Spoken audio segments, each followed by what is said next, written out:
In this video, I had the pleasure to chat with Ashley Cunningham. Ashley is an ex-Apple designer and a design system leader.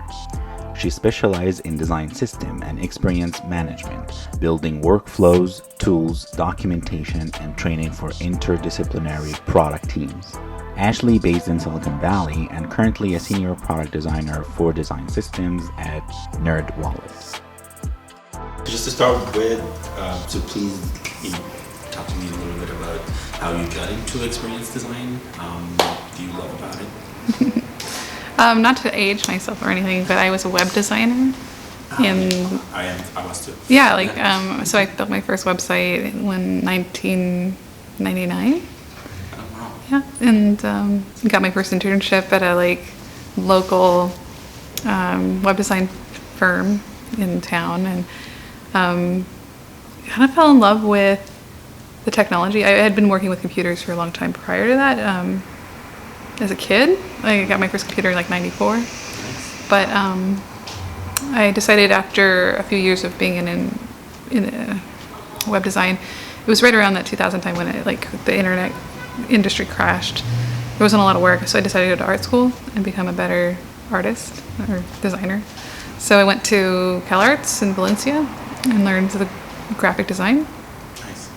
And so, but after school, I fell right back into web design in LA, and I think over time it evolved into what we know now as experience design. But yeah, It's a really interesting background. You were talking about you want to be an artist, and then naturally moved on to design. So if you kind of maybe expand a little bit about that, being an artist, I could be being a designer. I'm trying to figure out if I want to be how honest I want to be. So I went to this high school artist program in Santa Barbara called Multimedia Art Academy. It was the first year. It was this high school within a high school, like a trade school. And I was an artist. I liked to draw and paint, and they taught me how to use digital products like Adobe came out, and oh god, there's so many really fun old ones, but Macromedia, if you remember all those guys. And my dad was like, "Are you gonna be an artist? Because I don't know, I'm really worried about you." And I was like, "Oh, okay. Well, this thing called digital arts is taking off, and I think I can get a job after school." And he's like, "Okay, do that. I'll just support that all the way." So I had my parents' backing very early on, and I also had a passion for it. I loved it. Kind of married a lot of the sciences and the technology of I had when I was 3D animating, I had to come up with formulas, and coding was kind of really technical, and it married this visual side as well that I was also interested in and had a natural affinity to, since it was kind of like a family thing.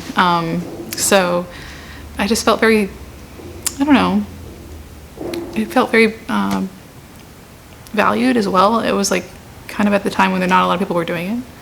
So it brought a lot of personal satisfaction of having the ability to bring something to a group of people and solve their problems. So there's that part of it as well.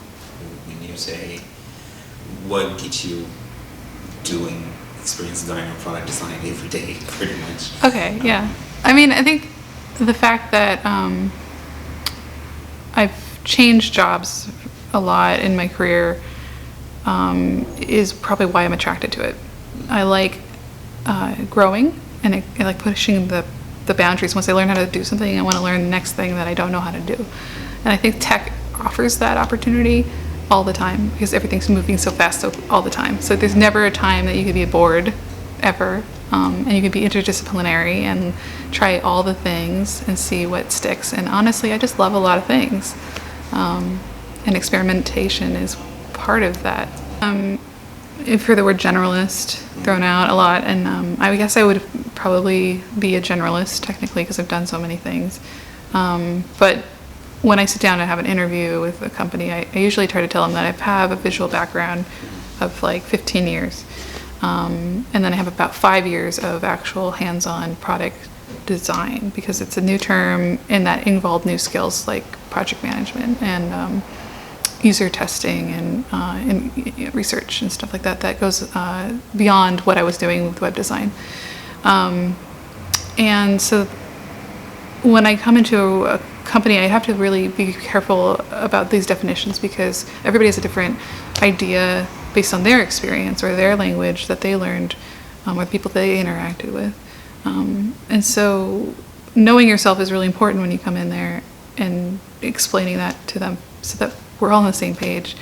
There's nothing worse than like false expectations and mismatched roles and disappointments. So I think that's really key, is like knowing what you're good at or what you like to do and where your heart is. And I'm not perfect. I struggled trying to be something I wasn't a good fit for in my career. And the fact is, though, is I'm not ashamed of it because I tried it and I failed at it, or it's iterative, right? I've gotten better over time for trying, Awesome. Also, your thoughts on designing for consumer versus enterprise? I mean, I feel a little for both. Well, I mean, there's nothing wrong with enterprise or consumer facing, but I know for me, I like to work in a space that is challenging and hard and hasn't been done before. And for me, enterprise offers that opportunity. I think sometimes I felt like consumer facing was very formulaic, and I felt like I had gotten to a place where I wasn't feeling challenged. And so moving into an enterprise tooling particularly was actually quite a challenge. Like, you can't find some of the stuff on Dribble, because it's not just like a one beautiful button or layout. It's like a whole really technical flow, and you really need to get into the intention behind our users and why they're there and how their psychology works when they're sitting down at the computer on this project or on their tool, and they're trying to get this thing to work for them. Like, usually much more technical. Do you like the complexity of it? I do, because I don't get bored at all with it. It's there's not a lot of patterns out there for that, so I have to kind of create one or jerry-rig one together and get it to fit correctly into this interface and into their workflow. So I don't know, I just like the challenge. So what are you excited about in the future if you have some experience with product design? Oh, what am I excited about? I think a lot of the technical, tedious parts of design will go away. A lot of the production work that we do should evolve, where it starts being less about the making of the thing and starts being more about the concept around it and the hypotheses. And so then I think we're going to be less manually putting pixels together eventually.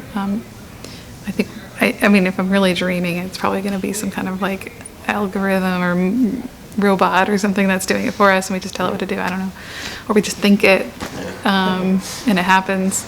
But that doesn't mean you should stop making and going back to your analog roots, and I think that'll be reserved for your hobby. Eventually, you'll be getting back into your I don't know, old Mac, so maybe, I don't know, and making stuff in Photoshop again, I don't know, out of irony, but yeah, the future, that's a good question. I've already seen it change. The future for product design is we're all going to need to be more versed in business. We need to learn the language of business. And that's already happened. We're already here now. That's a big skill set you need to have. So, I know we talked about it a little bit again, but about this space, because it's pretty awesome. Mm-hmm. So if you can just share with me a little bit more about this space again. And you mentioned the co-op and teaching art and craft. Yeah, I hope I do it justice. Kendra runs All Hands here in Santa Cruz.